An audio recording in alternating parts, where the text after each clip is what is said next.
Good morning friends, இது உங்கள் friends post academy. Daily contest இன்றைக்கி என்ன பார்க்க போகணும் பார்த்தீங்கன்னா ஜூலை 20 ஞாயிற்றுக்கிழமை இன்றைக்கி கண்டஸ்ட் தான் பார்க்க போகிறோம். இதுக்கு முன்னாடி பார்த்தீங்கன்னா நம்ம டெய்லி கண்டஸ்ட் அப்லோட் பண்ணியிருக்கோம், பார்க்காதவங்க பார்த்து வச்சு எடுத்துக்கோங்க. அது மட்டும் இல்லாமல் வந்து பார்த்தீங்கன்னா நம்மளோட சேனல் வந்து பார்த்தீங்கன்னா சப்ஸ்கிரைப் பண்ணுங்கள், சப்போர்ட் பண்ணுங்கள். முடிஞ்ச அளவு உங்கள் ஃப்ரெண்ட்ஸ் எல்லாம் ஷேர் பண்ணுங்கள். நம்மளோட ஃப்ரெண்ட்ஸ் போலீஸ் அகாடமி அப்படின்ற டெலிகிராம் ஜாயின் பண்ணிக்கோங்க. இம்பார்ட்டன்ட் அப்டேட்ஸில் உங்களுக்கு ஒன்று கிடைக்கும். சரிங்களா? ஃப்ரெண்ட்ஸ் கண்டஸ்ட் பார்த்துலாம். குடியரசுத் தலைவனுடைய கேள்விகளுக்கு வந்து பார்த்தீங்கன்னா ஜூலை 22ஆம் தேதியில் வந்து பார்த்தீங்கன்னா விசாரணை நடத்திருக்கிறாங்க. அதாவது பார்த்தீங்கன்னா நம்ம இதுக்கு முன்னாடி பார்த்தது தான், பட் இருந்தாலும் ஒரு டைம் ஞாபகப்படுத்தலாம், நீங்கள் நோட் பண்ணி வச்சுக்கோங்க. மசோதாக்களுக்கு ஒப்புதல் அளிக்க கால நிர்ணயம் செய்து உச்சநீதிமன்றம் பிறப்பித்த உத்தரவு தொடர்பான குடியரசுத் தலைவர் திரௌபதி முர்மு எழுப்பிய 14 முக்கிய கேள்விகளுக்கு வந்து பார்த்தீங்கன்னா உச்சநீதிமன்றம் செவ்வாய்க்கிழமை ஜூலை 22ஆம் தேதி வந்து பார்த்தீங்கன்னா விசாரணை மேற்கொள்ள இருக்கிறாங்க. ஓகேங்களா? உச்சநீதிமன்றத்திடம் வந்து பார்த்தீங்கன்னா தெளிவுரை கேட்கும் அதிகாரம் அளிக்கும் அரசியலமைப்பு சட்டத்தினுடைய 143(1) அந்த விதியின் கீழ் வந்து பார்த்தீங்கன்னா குடியரசுத் தலைவர் எழுப்பிய கேள்விகளை வந்து பார்த்தீங்கன்னா மனுவாக ஏற்று உச்சநீதிமன்ற தலைமை நீதிபதி PR கவாய், நீதிபதிகள் BS நரசிம்மா, சூரியகாந்த், விக்ரமநாத், அதுல் S சந்துருகர் ஆகிய 5 நீதிபதிகள் கொண்ட அரசியல் சாசன அமர்வு வந்து பார்த்தீங்கன்னா விசாரணை நடத்திருக்கிறாங்க. ஓகேங்களா?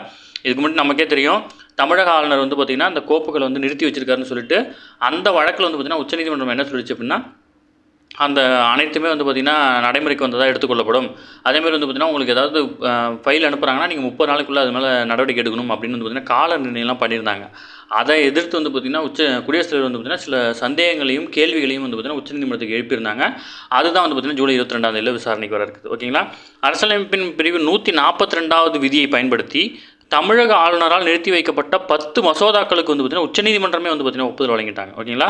மாநில சட்டப்பேரவை அனுப்பும் மசோதாக்கள் தொடர்பாக 30 நாட்கள் முதல் 3 மாதங்களுக்குள் வந்து பார்த்திங்கன்னா ஆளுநர் முடிவெடுக்க வேண்டும். ஆளுநரால் முதன்முறையாக அனுப்பி வைக்கப்படும் மசோதாக்கள் மீது 3 மாதங்களுக்குள் குடியரசுத் தலைவர் முடிவெடுக்க வேண்டும் அப்படின்னு வந்து பார்த்திங்கன்னா அதில் சொல்லியிருந்தாங்க.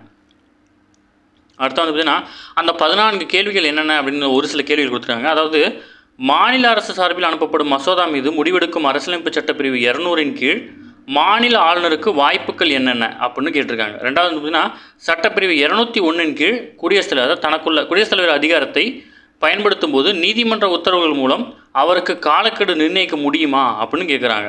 குடியரசுத் தலைவரின் ஒப்புதலுக்காக மசோதாக்களை ஆளுநர் நிறுத்தி வைக்கும்போது அரசியலமைப்பு சட்டப்பிரிவு 143 கீழ் உச்சநீதிமன்றத்தின் கருத்து அல்லது ஆலோசனையை பெற்று குடியரசுத் தலைவர் கடமைப்பட்டுள்ளாரா அப்படின்னு கேட்டிருக்காங்க.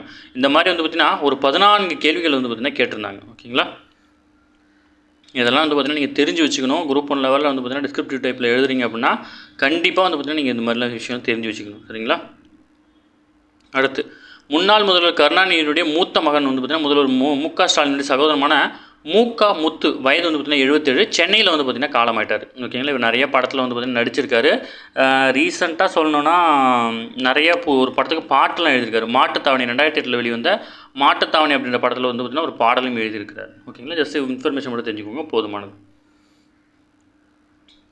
அடுத்தது இந்தியா மற்றும் 4 நாடுகளை உறுப்பினர்களாக கொண்ட ஐரோப்பிய தடையற்ற வர்த்தக கூட்டமைப்புக்கு வந்து பார்த்திங்கன்னா இடையான வர்த்தக ஒப்பந்தம் ஒரு அக்டோபர் 1ஆம் தேதி முதல் வந்து பார்த்திங்கன்னா நடைமுறைப்படுத்தப்படும் அப்படின்னு வந்து பார்த்திங்கன்னா மத்திய வர்த்தக மற்றும் தொழில்துறை அமைச்சர் பியூஷ் கோயல் வந்து பார்த்திங்கன்னா தெரிவிச்சிருக்காரு. ஓகேங்களா?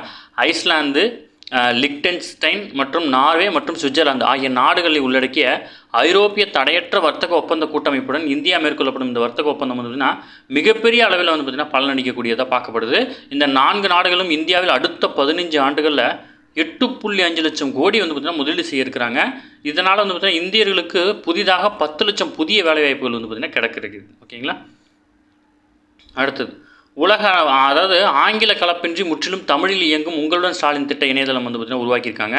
அதாவது வீடு தேடி அரசு சேவைகளை அளிக்கும் உங்களுடன் ஸ்டாலின் திட்டத்திற்கான பிரத்யேக இணையதளம் வந்து பார்த்திங்கன்னா ஆங்கில கலப்பின்றி முற்றிலும் வந்து பார்த்திங்கன்னா தமிழில் வந்து பார்த்திங்கன்னா வடிவமைச்சிருக்கிறாங்க. ஓகேவா? இதில் வந்து பார்த்திங்கன்னா அரசின் சேவைகள் வீடுகளுக்கே சென்றளிக்கும் உங்களுடன் ஸ்டாலின் திட்டத்தை கடலூர் மாவட்டம் சிதம்பரம் நகராட்சியில் தான் வந்து பார்த்திங்கன்னா முதல் முறையாக தொடங்கி வச்சிருக்காரு. நகர்ப்புற பகுதிகளில் 13 துறைகளைச் சேர்ந்த 43 சேவைகளும் ஊரக பகுதிகளில் வந்து பார்த்திங்கன்னா 15 துறைகளை சேர்ந்த 46 துறைகளுக்கும் வந்து பார்த்திங்கன்னா சேவைகளும் வந்து பார்த்திங்கன்னா வழங்கப்படுது. இதன்படி பெறப்படும் மனுக்கள் வந்து பார்த்திங்கன்னா கிட்டத்தட்ட 45 நாட்களுக்குள் வந்து பார்த்திங்கன்னா பதிலளிக்க வேண்டும். ஓகேங்களா? இதெல்லாம் ரொம்ப முக்கியமானது, நோட் பண்ணிக்கோங்க, நம்ம டெய்லியும் பார்க்குறது. ஓகேங்களா? அடுத்து திபெத்தின் இந்திய எல்லையான அருணாச்சல பிரதேசத்துக்கு அருகே வந்து பார்த்திங்கன்னா பிரம்மபுத்திரா நதியின் குறுக்கே சீனா கட்டும் உலகின் மிகப்பெரிய அணையினுடைய கட்டுமான பணி வந்து பார்த்திங்கன்னா சனிக்கிழமை தொடங்கப்பட்டிருக்கு. ஓகேங்களா? இதற்கு வந்து பார்த்திங்கன்னா அந்நாட்டினுடைய அதிபரான சீன பிரதமர் லீ கி யாங் வந்து பார்த்திங்கன்னா கலந்துக்கிட்டு அடிக்கல் நாட்டியிருக்காரு.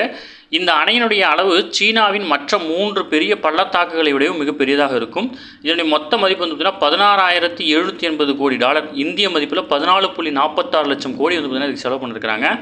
5 அடுக்கு நீர்மின் நிலையங்கள் அமைக்க இருக்கிறாங்க. இது மொத்தமாக வந்து பார்த்தீங்கன்னா 30,000 கோடிக்கும் அதிகமான கிலோவாட் மின்சாரத்தை உற்பத்தி செய்யக்கூடியது. ஓகேங்களா, சுமார் 30 கோடி மக்களின் வருடாந்திர மின் தேவையை வந்து பார்த்தீங்கன்னா பூர்த்தி செய்யக்கூடியது அப்படின்னு சொல்லியிருக்கிறாங்க. ஓகேங்களா, அடுத்து வந்து பார்த்தீங்கன்னா 2027ஆம் ஆண்டுக்குள் 3வது பெரும் பொருளாதார நாடாக இந்தியா வந்து பார்த்தீங்கன்னா உருவாகும் அப்படின்னு சொல்லிட்டு அமித்ஷா அவர்கள் வந்து பார்த்தீங்கன்னா தெரிவிச்சிருக்காங்க. இதில் வாஜ்பாய் பதவிக்காலம் நிறைவடைந்த போது உலகின் பெரும் பொருளாதார நாடுகளுடைய பட்டியலில் 11வது இடத்துல இருந்துச்சு. தற்போது இந்தியா வந்து பார்த்திங்கன்னா 4வது மிகப்பெரிய பொருளாதார நாடாக இருக்குது. 2027க்குள்ளே 3வது பெரிய பொருளாதார நாடாக வந்து பார்த்திங்கன்னா கொண்டு வரதான் நம்ம இலக்கு நிர்ணயம் பண்ணியிருக்கோம். இது ரொம்ப முக்கியமான நோட் பண்ணிக்கோங்க, இலக்கெல்லாம் ரொம்ப முக்கியமானது. அடுத்தது, இந்திய மின்னணு பொருள் ஏற்றுமதி $40 பில்லியன் வந்து பார்த்திங்கன்னா தாண்டி இருக்குது. இது வந்து பார்த்திங்கன்னா 2027ஆம் ஆண்டு ஆகஸ்ட் அல்லது செப்டம்பருக்குள் இந்தியாவின் முதல் புல்லட் ரயில் வந்து பார்த்திங்கன்னா பயன்பாட்டுக்கு வர இருக்குது. ரொம்ப ரொம்ப ரொம்ப ரொம்ப முக்கியமானது. ஓகேங்களா, எந்த இடத்துல 2027. அதேமாதிரி வந்து பார்த்திங்கன்னா கடந்த 11 ஆண்டுகளில் இந்தியாவின் மின்பொருள் ஏற்றுமதி வந்து பார்த்திங்கன்னா 6 மடங்கு அதிகரிச்சிருக்கு. இதேபோல் இந்திய மின்னணு பொருட்கள் ஏற்றுமதி 8 மடங்கு வந்து பார்த்திங்கன்னா அதிகரித்து $40 பில்லியன் வந்து பார்த்திங்கன்னா தாண்டி இருக்குது. ஓகேங்களா, சென்னை ஐசிஎஃப்ல வந்து பார்த்திங்கன்னா வந்தே பாரத் ரயிலின் 3ஆம் வடிவம் வந்து பார்த்திங்கன்னா தயாரிக்கப்பட்டு வருது. ரொம்ப ரொம்ப முக்கியமான கொஸ்டின். பிசிஎஸ்சிலலாம் ஐசிஎஃப் பற்றிலாம் நிறைய கொஸ்டின் கேட்டிருக்காங்க. ஓகேங்களா, அந்த மெட்ரோ பற்றிலாம் நிறைய கொஸ்டின் கேட்டிருக்காங்க, வந்தே பாரத் பற்றிலாம் கொஸ்டின் கேட்டிருக்காங்க, படிச்சுக்கோங்க. அடுத்தது, அதாவது கைபேசி செயலியில் பழங்கால ஓலைச்சுவடிகளை வெளியிட மத்திய கலாச்சார அமைச்சகம் வந்து பார்த்திங்கன்னா நடவடிக்கை எடுத்து வருது. இதற்கான ஆப் வந்து பார்த்திங்கன்னா உருவாக்கிட்டு இருக்காங்க. ஓகேங்களா, ஞான பாரதம் மிஷன் அப்படின்ற முன்னெடுப்பு மூலம் வந்து பார்த்திங்கன்னா இந்தியாவின் பரந்த மற்றும் பன்முகத்தன்மை கொண்ட கையெழுத்து பிரதிநிதிகள் பாரம்பரியத்தை எண்மமயமாக்குதல், பாதுகாத்தல் மற்றும் பரவலாக்குவதை நோக்கமாக கொண்டு வந்து பார்த்திங்கன்னா தொடங்கியிருக்காங்க. ஓகேங்களா, இந்நிலையில் வந்து பார்த்திங்கன்னா செப்டம்பர் 11 முதல் 13 வரையிலுள்ள பாரத் மண்டபத்தில் கையெழுத்து பிரதி பாரம்பரியம் குறித்த தனது முதல் சர்வதேச மாநாட்டை வந்து பார்த்திங்கன்னா மத்திய கலாச்சாரத்துறை அமைச்சகம் வந்து பார்த்திங்கன்னா நடத்தவிருக்கிறது. கையெழுத்து பிரதி பாரம்பரியத்தின் மூலம் இந்தியாவின் அறிவுசார் மரபை மீட்டெடுப்பது என்ற தலைப்பில் இந்த மாநாடு 3 நாட்களுக்கு வந்து பார்த்திங்கன்னா நடத்தப்பட இருக்குது. ஓகேங்களா, இதுமாரி வந்து பார்த்திங்கன்னா ஓலைச்சுவடிகள் இருக்கிறதெல்லாம் வந்து பார்த்திங்கன்னா நமக்கு வந்து ஒரு ஆப் மூலயமா வந்து பார்த்திங்கன்னா பிடிஎஃபாக கொடுக்க இருக்கிறாங்க. ஓகேங்களா, இன்னும் ஆப் நேம் இன்னும் வரல, அவங்க வந்து பார்த்திங்கன்னா டிசைன் பண்ணிகிட்ருக்காங்க. அடுத்தது, டாக்டர் ராதாகிருஷ்ணன் விருது. அதாவது ஒவ்வொரு ஆண்டும், அதாவது செப்டம்பர் 5ஆம் தேதி டாக்டர் ராதாகிருஷ்ணன் அவருடைய பிறந்தநாள். இந்த தினம் வந்து பார்த்திங்கன்னா ஆசிரியர் தினமாக கொண்டாடப்பட்டு வருது.